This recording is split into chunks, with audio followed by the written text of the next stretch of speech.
안녕하세요. 선한 로열로더쌤입니다. 자, 2022년 10월 19일 수요일 시황방송 시작하도록 하겠습니다. 자, 먼저 다우지수입니다.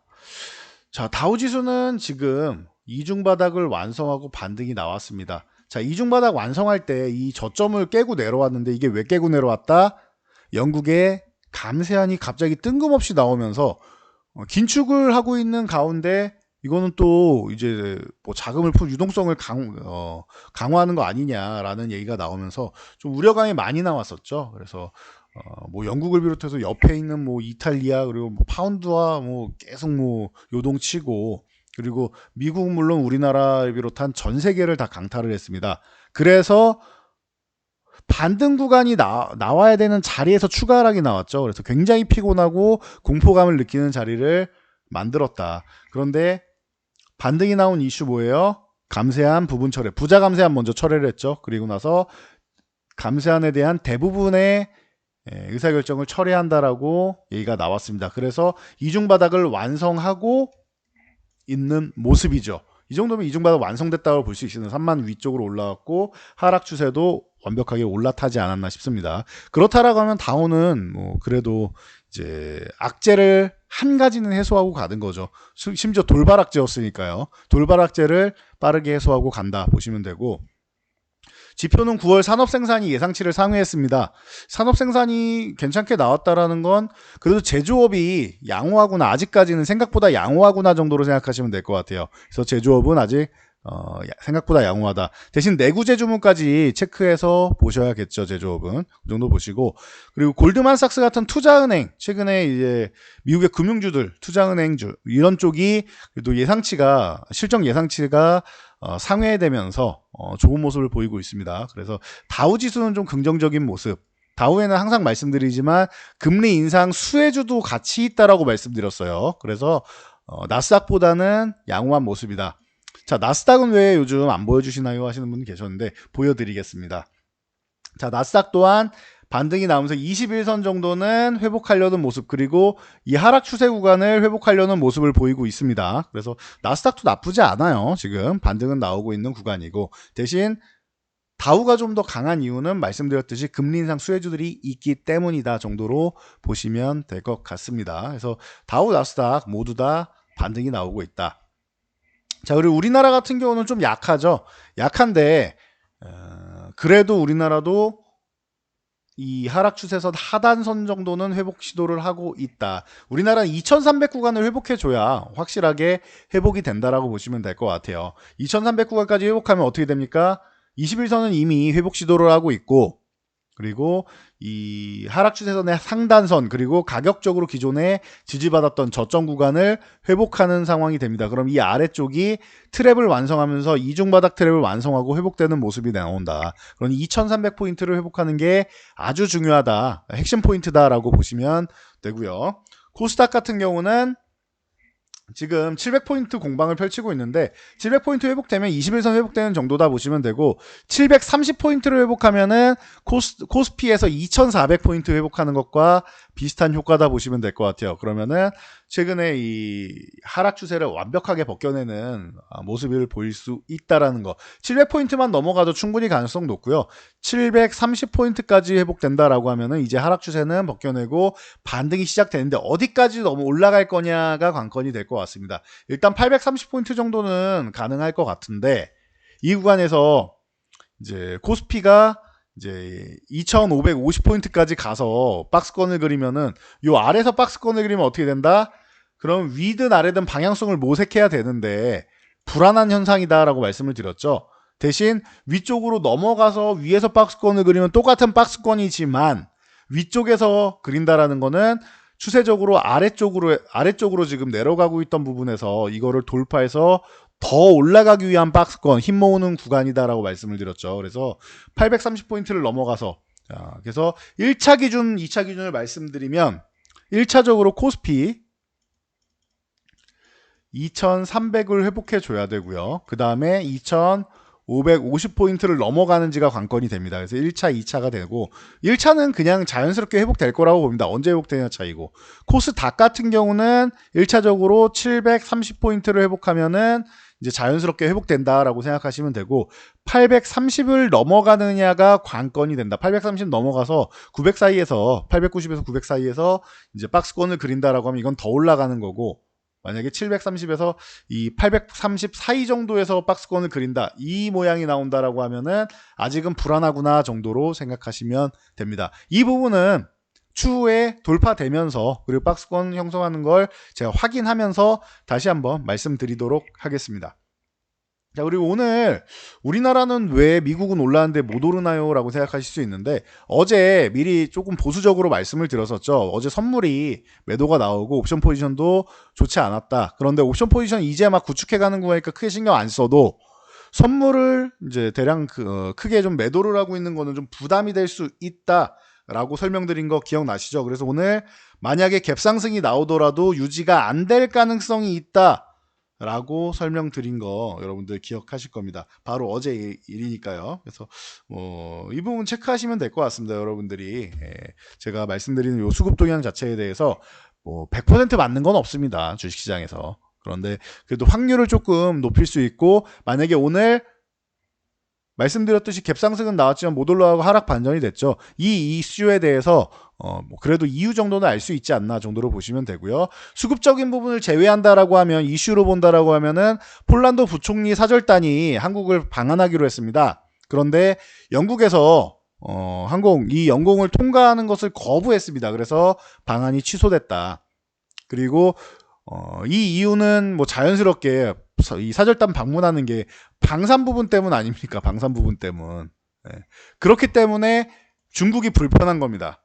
북한은 불편함을 더 대놓고 얘기했죠. 어제 동서해상으로 250여 발 발사를 했습니다. 오늘 서해 완충구역에 또 100여 발을 발사했습니다.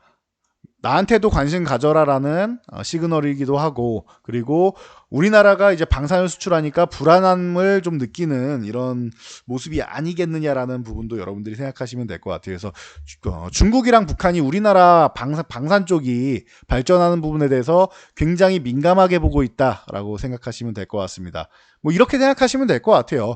중국의 국력이 강해지고 국방력이 강해지고 북한의 국방력이 강해지면 우리가 불안하죠. 일본의 국방력이 강해져도 불안하죠. 비슷한 생각이라고 보시면 될 것 같습니다. 우리가 이렇게 방산 쪽으로 수출을 하게 되면은 일본, 북한, 중국이 안보에 대한 위협을 느낄 수 있다라는 겁니다. 거기에 폴란드랑 이렇게 계속 기분 좋은 사이 좋은 이런 관계를 계속 맺는다라고 하면은 또 이제 추후에 나중에 본인들이 일을 벌일 때도 문제가 될 수 있기 때문에 이런 부분에 대해서 좀 불편함을 표시하는 거다라고 생각하시면 될 것 같습니다.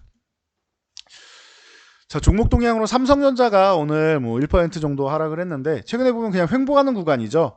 21선이 우하향을 하다가 이제 꼬리를 말아 올릴 기세를 하고 있습니다. 그래서 이번 주 후반에서 다음 주 정도에 말아 올린다라고 하면은 그러면은 이제 삼성전자도 기술적 반등 정도는 나올 수 있다. 근데 제가 삼성전자는 그렇게 썩 좋게 보지 않는다라고 누누이 말씀을 드리고 있습니다. 뭐 여러분도 이제 느껴지실 텐데요. 자.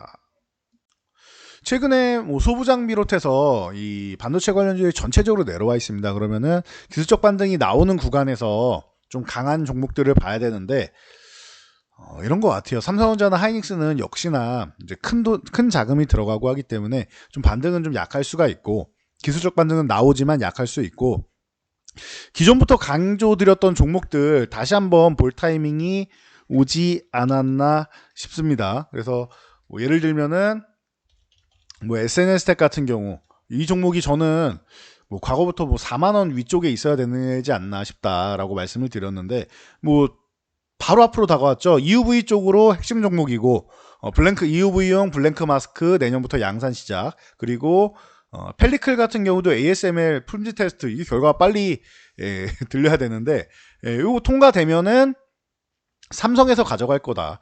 매년 뭐 수백억씩 투자를 하고 있고 공장도 증설하면서 양산 준비를 마쳤습니다. 그럼 내년부터 EUV 쪽으로 블랭크 마스크랑 펠리클의 매출이 나올 수 있다라는 겁니다. 뭐 삼성에서 안 쓰면 어떡합니까? 라고 할 수 있는데 제가 말씀드린 작년에 SNS텍에서 90% 이상, 90%가 넘어야 됩니다. 투과율이 90% 이상 되는 펠리클을 개발했을 때 삼성에서는 얼마다 개발을 하고 있는데 삼성에서는 82%다. 그러니까 SNS텍에 2년 연속 투자를 하는 거 아니겠느냐라고 말씀을 드렸죠. 그래서 뭐 개발되면은 뭐 바로 쓰고 본인들도 개발하면은 또 해서 여러 가지 제품의 뭐 포트폴리오에 확대해서 펠리클을 사용할 것이다라고 기존에도 발표를 했기 때문에 이 SNS텍의 이 펠리클에 대한 이제 뭐 자신감이 삼성전자에서 먼저 느껴진다라고 말씀을 드렸었습니다. 그래서 이 정도까지 여러분들이 체크를 하시면 될 것 같습니다. 자, 그리고 또 한 종목 본다라고 하면은 AD 테크놀로지 뭐 이런 종목도 마찬가지입니다. 기존에 이 종목도 저는 뭐 3만 원 구간을 뭐 돌파하거나 해도 이상할 게 없다라고 보는데 뭐 역시나 최근에 종목들은 다 좀 억울하게 많이 밀려 있죠. 기술주들은 이제 작년에 1차적으로 좀 억울하게 밀려 있는 상황에서 올해 금리 인상 긴축을 강화한다라고 해서 추가적으로 밀렸습니다. 너무나도 과소평가되어 있는 구간, 뭐 2배 이상 올라가도 이상할 게 없는 구간까지 내려와 있는데요. AD 테크놀로지 오늘도 이제 뭐 독일의 이제 비딘티스사랑 이제 첨단 자율주행 반도체 개발한다 뭐 계약을 하면서 올라오고 있죠. 기존에 AD 테크놀로지의 고객사는 어디였다? TSMC였다. AD 테크놀로지 고객사 TSMC였는데 삼성전자에서 AD 테크놀로지의 옆구리를 꾹꾹 찔렀죠. 이게 뭐 하는 기업이냐?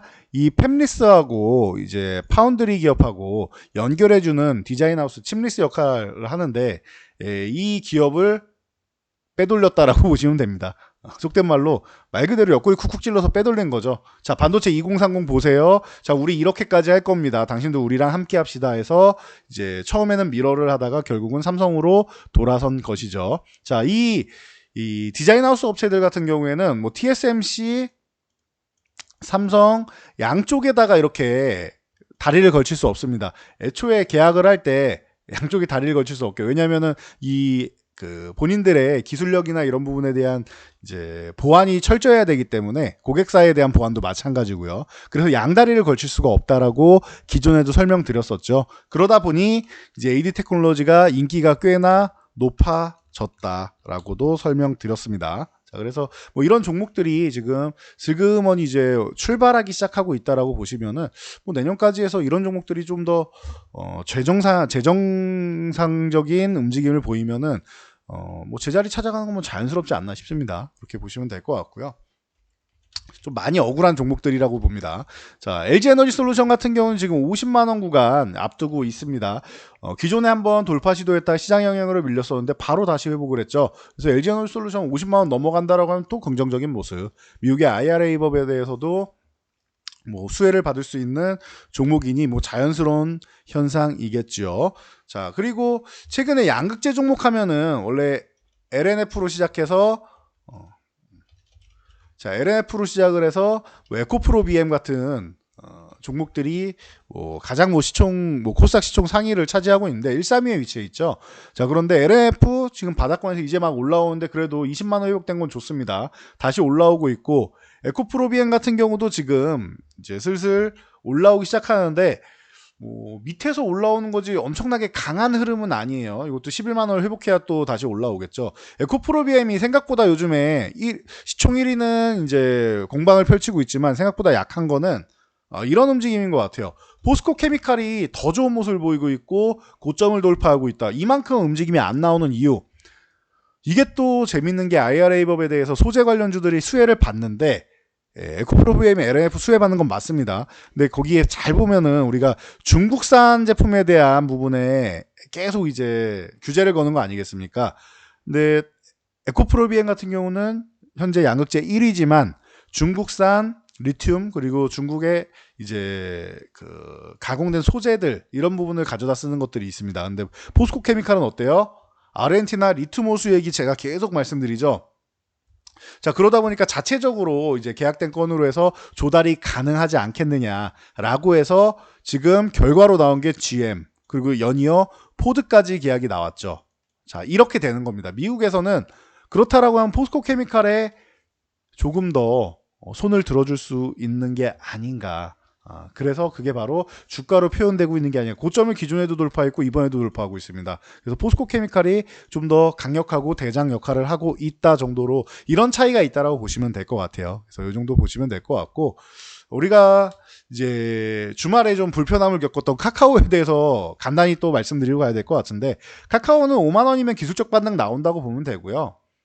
대신 이게 뭐 대장으로 다시 돌아올 확률은 매우 낮습니다. 금리 인상기이고 플랫폼 기업은 우리나라뿐만 아니라 해외에서도 지금 제대로 이제 맥을 못 추고 있기 때문에, 자, 뭐 카카오가 뭐 대장이 되기는 어렵다고 보고, 그리고 지난 정권에서 굉장히 수혜를 많이 받고 버림을 받은 거죠. 그러면 이번 정권에서는 카카오보다는 네이버가 차라리 좀 더 낫지 않나 싶고, 현재 뭐 실적 대비한 뭐 가치, 이 PBR 같은 경우에도 카카오보다는 네이버가 좀 더 유리한 상황이고, 근데 뭐 두 종목 다 뭐 핵심은 아니라고 저는 생각을 합니다. 둘 중에 뭘 살래 하면은 네이버가 낫다라고 보는 거고요. 그리고 이번에 카카오 같은 경우는 메신저 이동 같은 경우 얘기가 많이 나오는데, 메신저는 제가 볼 때 뭐 단기적인 타격이지 아주 큰 타격까지는 아닐 것 같아요. 대신 카카오뱅크랑 카카오페이가 문제가 되지 않겠느냐라고 저는 생각을 합니다.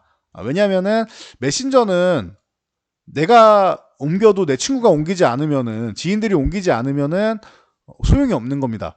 우리 어르신들 같은 경우에도 저희 뭐 부모님 세대를 넘어 그 윗세대 분들까지도 다 이제 잘 사용을 하세요. 요즘에 굉장히 사회가 스마트해졌죠. 그래서 한 번에 모두가 옮기기에는 어렵지 않느냐. 업무적으로야 우리 단기적으로 뭐 라인이나 텔레그램 이용합시다라고 할 수는 있겠지만, 메신저는 괜찮을 것 같다라고 보는데, 제가 볼 때 문제가 되는 거는 카카오 그룹주 중에서 금융주들, 카카오뱅크나 페이 같은 경우는 물론 뭐 많이 밀렸으니까 기술적 반등은 나올 수는 있겠죠. 그런데 뭐 뱅크런 사태나 이런 정도까지 나오진 않았지만, 금융 쪽은 이제 신뢰가 좀 더 중요하죠. 그렇기 때문에 내 돈을 저축은행이 이자가 훨씬 더 높음에도 불구하고 국민은행, KB죠. KB, 신한, 뭐 하나, 기업 이런 곳에 맡기는 이유는 간단합니다. 신뢰성이라고 생각합니다. 그런 것처럼 카카오뱅크 같은 경우도 굉장히 편리하고 좋은 건 맞지만, 이번 사태로 인해서 타격을 입는 것은 카카오뱅크랑 카카오페이가 되지 않겠느냐, 이렇게 보고 있습니다. 그래서 여러분들이 이 부분을 뭐 타격을 입지 않는다면 다행이겠지만, 이 부분에 대해서는 한번 고려를 해볼 필요가 있을 것 같아요. 카카오페이는 특히나 더 심각한 거는 애플페이가 국내 상륙을 하죠. 그럼 그냥도 이동하는 사람이 있을 텐데, 이번 사건으로 해서 그러면 아이폰 유저들은 더욱더 많이 이동하지 않겠느냐, 확률이 훨씬 더 높지 않겠느냐라고 전망하는 것, 뭐 여러분도 쉽게 느끼실 수 있겠죠. 그러다 보니까 움직이는 종목들이 이런 뭐 한국정보통신이나 뭐 이런 종목들이죠. 한국정보통신이나 뭐 나이스정보통신, 뭐 이루원 이런 종목들이 움직이고 있다라는 거 여러분들이 보시면은 쉽게 느끼실 수 있을 겁니다. 그래서 카카오그룹주 중에서 메신저는 그나마 좀 나은 편인데, 이제 금융사 쪽은 좀 당분간은 조금 뭐 조심하자라는 정도로 말씀드리겠습니다. 물론 이 사건이 아니어도 저는 뭐 카카오그룹주를 당분간은 안 보겠습니다라고 말씀을 드렸는데, 뭐 이 사건으로 더 그렇게 뭐 확정지어지는 것 같습니다. 자, 오늘 큰 이슈는 이 정도까지 말씀드리고 물러가도록 하겠습니다. 영상이 도움되셨다면 여러분들 주변 분들께도 저희 채널 추천 한번 부탁드리고요. 영상 잘 참고해서 모두 안전 투자하시기 바랍니다. 좋아요는 언제나 감사드립니다.